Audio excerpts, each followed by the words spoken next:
Hello there. I'm Scotty. You're not. Welcome back to the Smallville Retrospective. We're talking about Season 7, Episode 16, Descent.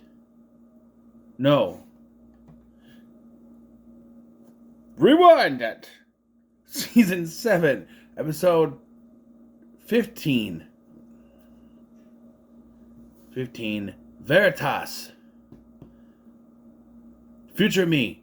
Ignore that. I hope you go further. When you try to look at this, don't be confused. Because often I'll mess up at the beginning of a video.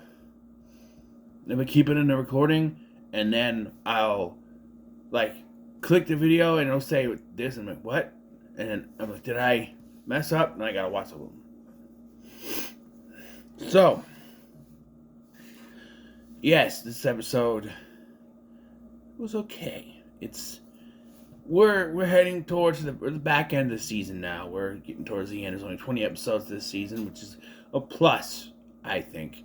But I know there was the strike, so, or they say in Spanish, hueva. But yeah, and we start with a really weird opening. Kara's outside on the farm by the barn, and she's outside. I don't know what she's doing, and then there's this weird bird flying, and I'm like, because the first line of this is Brainiac propositions Kara at the farm, but she refuses. So I'm like, is Brainiac the bird? I think he is, because she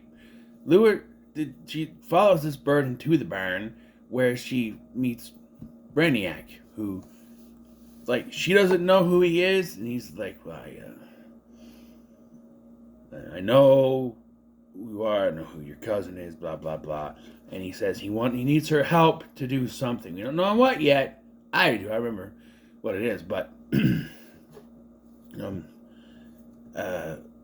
but before anything can happen, Clark just shows up out of nowhere. How he knew he was there. Flings him out of the barn and into the water thing. The water pump. Covered in water. He comes walking around. I wanted to do this the nice way, but now I have to do things the other way. And he flies off. We get credits, and then Kara confronts her. Not working with him will get people to get hurt, as we say. He threatens people. But she confronts Clark about there being another Kryptonian. And he's like, well, that's not a man. It's a thing. It's a machine. She's like, Brainiac. And then, they kind of toss around that maybe Zor-El and Brainiac were working together at some point. Could be. When you really saw it. And I'm sorry, but her acting in this scene, you stopped him from releasing, but you stopped Zod, right? I'm like, no other take? That was good? Okay. This is how she said it. Meanwhile, I had to rewatch this scene 4 times to figure out what the hell they were talking about, because I kept getting distracted every time. Lois and Yimi work together. It's like, what is the story that she's working on? It's the death of Patricia Swan. Yeah, and I'm just going to go through their story because it's so stupid. So they decide they're going to try to find out what happened, and of course their first thought is Lionel. I don't know why everyone keeps immediately pointing the finger towards Lionel. Every time. It is so obvious that Lex is behind everything that's going on. He has been behind most of the evil plots this season. And they're like, she's gone. It was Lionel. I know he was the last one that she talked to. Technically it was Clark, but okay. But everyone keeps saying, you're the last person she talked to. No, it was Clark. Because she said her goodbye. The next thing we see, she's in her care. Sure. Kara's idea is to teach Clark how to fly. That goes absolutely fucking nowhere because it's in the rules. You can't do that. I don't know why. There are several times through this series that we're going to try to get you to fly. And now, knowing that the rule was that they can't fly, why did they even put this in the plot lines in this show? They do. I think they do it again in 8 and 9 and everything. I can see it 10 where it's leaning towards that, but I don't know. And then Jimmy and Yimmy and Lois's plotline, they just sneak into Luther Corp Tower as, I don't know, window washers, plant cleaner, I don't know what, janitors? I can assume. They didn't just bum rush him. Yimmy doing it, getting a bunch of pictures, taking a bunch of pictures where she starts, tell us all you know about the death of Patricia Swan, and he's just like, put the camera down, put it down. I would too. It's like, why would you do that? What was the plan here? Why would you just go in there? Like, what? Are they sharing one brain in this scene? What is this? Lois is smarter than this. Maybe not Yimmy, but Lois is smarter. I don't know. Meanwhile, at the Iris Foundation, I know I just call it the Foundation like they do on there, but the Iris Foundation, Lana is attacked by Brainiac, who's going to use her for leverage. Okay, so I laughed at this scene. Not this scene.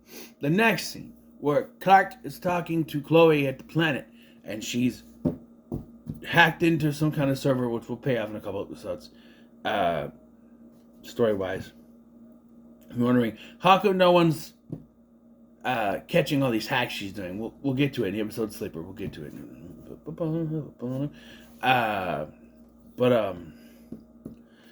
They track his movement to Metropolis at the Iris Foundation, and they do just the silly thing where Clark just looks at the camera and goes, Lana. No shit. Mostly because we already saw her be attacked. Why wasn't that scene before the attack? Lana, and then we cut to him showing up and attacking her. Why? I feel like that was in the wrong order.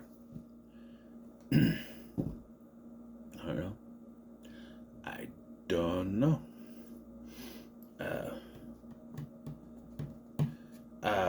Lex, it's revealed that since the events of Persona, Lex has been regaining memories he lost during the meteor shower.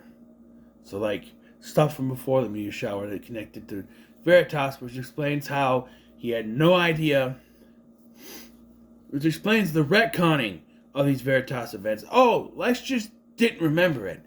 They also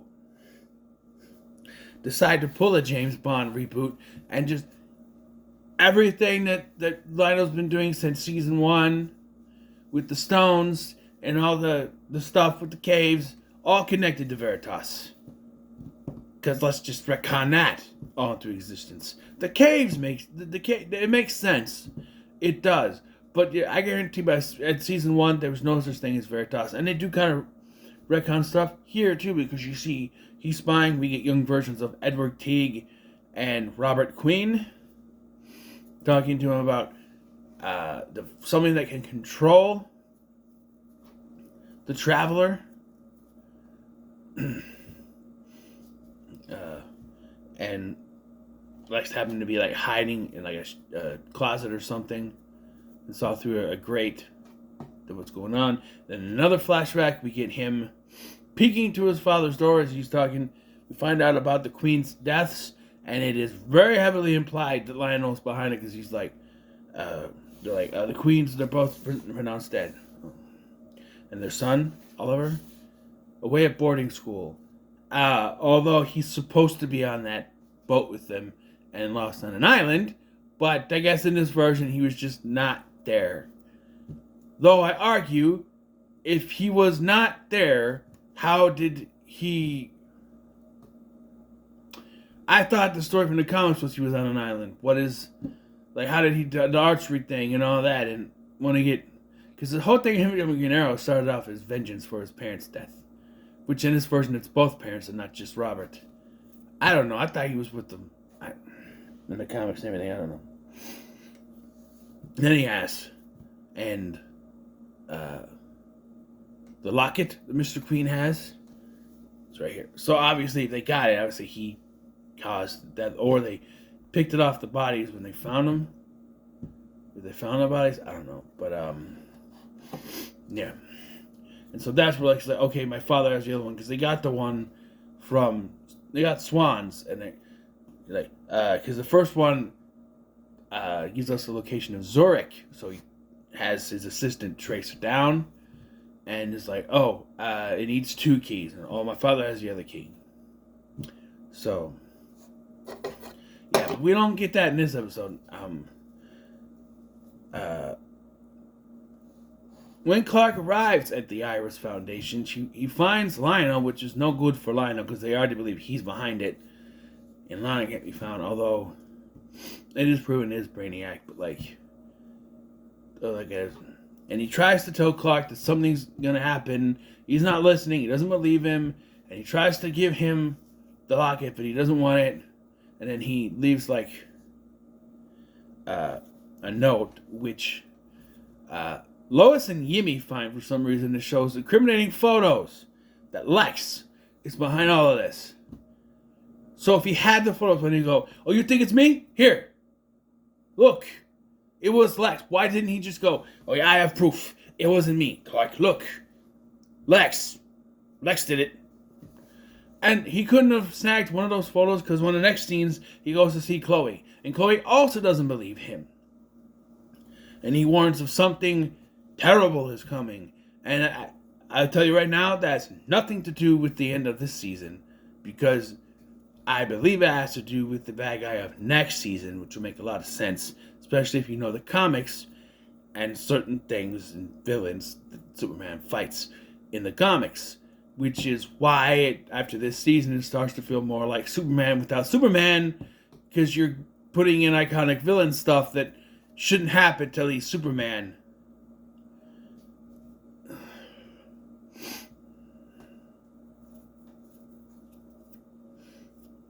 But we'll get there when we get there. Yeah, Chloe doesn't leave him in. He leaves the locket in her desk. So, yeah. Or at least the key in her desk. Not the locket, the key. When Clark comes back home to the farm, and he finds Lana at the stove, burning her hand on the saucepan. Yeah, that's not how that works. All pans come with like a plastic or rubber handle. She wouldn't be burning her hand. Who has metal handled pans? All mine have the plastic on it. She would not be burning her hand on it unless Brainiac took it off there. She is now completely catatonic, that she's still able to stand, and right as she writes a warning for Clark and Brainiac. And so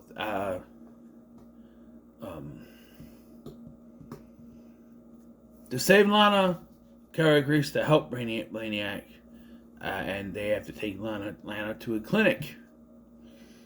And she's in a catatonic state, and we just see her whisper to him, "You're too late, Kal-El." What could it mean? So we're all setting up the second half of this season, the last episode. So 5 episodes left after this. And I'm going to try to get them all done today, actually, so I don't have to worry about doing any more of this. But this episode was interesting. I'll give it a 3 Superman logos out of 5. Sets up a lot of things. It also feels like they're retconning a lot of things. Like, oh, I forgot to mention, in the second flashback where he sees the, them talking about the Queen's death, when Lionel leaves his office, he's there, he goes, "Son, where's your tie?" And he's like, "We're going to go on an adventure today. Are you ready? We're going to go in a helicopter. And we're going to go to a little town that's just a little bit away from here. It's called Smallville." I'm like, oh, shit. This is just before the meteor shower. Which implies he was there. Okay. So in this scene, he said he needed the second key from the Swans. And so, but he was going, it implies that he was going to Smallville, I said this before, not just buy the cream corn factory from the Rosses, but to also find the Traveler. What was he going to do if he found it? And again, why did he not think that this random kid that this couple he found has is not the, you know? I do want to go back also to when he was talking to Chloe. He said that he was a bad man, but becoming Jor-El's emissary has changed him, and he wants to help Clark now, but she's like, more lies. I'm just like, that's where no one believes him, or they'd be all on his side, and I don't know.